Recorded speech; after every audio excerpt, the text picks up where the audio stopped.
हे महादेव, मृत्यु लोक के प्राणी इतने कठिन परिश्रम के बाद भी दुखी क्यों हैं? उनके घरों में लक्ष्मी आती तो है पर टिकती क्यों नहीं? देवी, मनुष्य अक्सर अपने ही हाथों अपने भाग्य के द्वार बंद कर लेता है।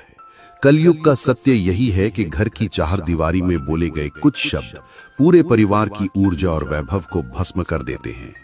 7 ऐसी बातें हैं पार्वती, जो जिस घर में गूंजती हैं वहां से शांति और लक्ष्मी मुख मोड़ लेती हैं। सब कुछ सही होने पर भी घर में तनाव क्यों रहता है? महादेव ने जो बात बताई वो लगभग हर घर की कहानी है। चलिए जानते हैं वो कौन सी गलतियां हैं जो हमारे जीवन के संघर्ष को बेवजह बढ़ा रही है। स्वामी, वे कौन सी बातें हैं जो इतनी विनाशकारी हैं? देवी, पहली बात है अभाव का रोना। जो मनुष्य हर समय मेरे पास कुछ नहीं है या मेरी किस्मत खराब है कहता रहता है, वो अनजाने में ही दरिद्रता को निमंत्रण देता है। और दूसरी बात प्रभु? दूसरी है अन्न का अपमान। भोजन करते समय जो परिवार क्रोध करता है या थाली में कमियां निकालता है, वहां अन्नपूर्णा कभी वास नहीं करती। तीसरी बात अपनों की निंदा।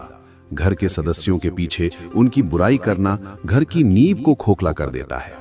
चौथी, अतीत का शोक। बार बार पुरानी गलतियों को दोहराकर वर्तमान को दूषित करना। और पांचवी, अहंकार भरे शब्द। जब मनुष्य कहता है कि सब मैंने किया है, तो उसका पतन वहीं से आरंभ हो जाता है। 5 बातों ने तो हमें सावधान कर दिया, लेकिन आखिरी 2 बातें और उनका अचूक उपाय आपकी सोच बदल देगा।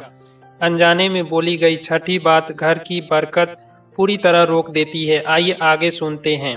पार्वती, छठी बात है परिश्रम का तिरस्कार। जब कोई व्यक्ति अपनी मेहनत को बोझ समझने लगे तो सफलता उससे दूर भागती है। और 7वीं सबसे घातक बात है भविष्य का भय। कल क्या होगा की चिंता में आज की शांति को खो देना सबसे बड़ी भूल है। हे नाथ, फिर इस कठोर परीक्षा से निकलने का मार्ग क्या है? मनुष्य खुद को अटूट कैसे बनाए? देवी, समाधान सरल है। मनुष्य को मौन और सत्य का मेल बिठाना होगा। जिस घर में संवाद, शिकायत नहीं बल्कि कृतज्ञता, जहां मेरे पास क्या नहीं है के बजाय मेरे पास क्या है पर ध्यान दिया जाता है, वहां मैं स्वयं वास करता हूं। कर्म को पूजा समझो और वाणी में शहद घोलो। जब शब्द सकारात्मक होंगे तो विचार बदलेंगे, और जब विचार बदलेंगे तो भाग्य अपने आप चमक उठेगा। अंत तक इस वीडियो को देखने के लिए आपका हृदय से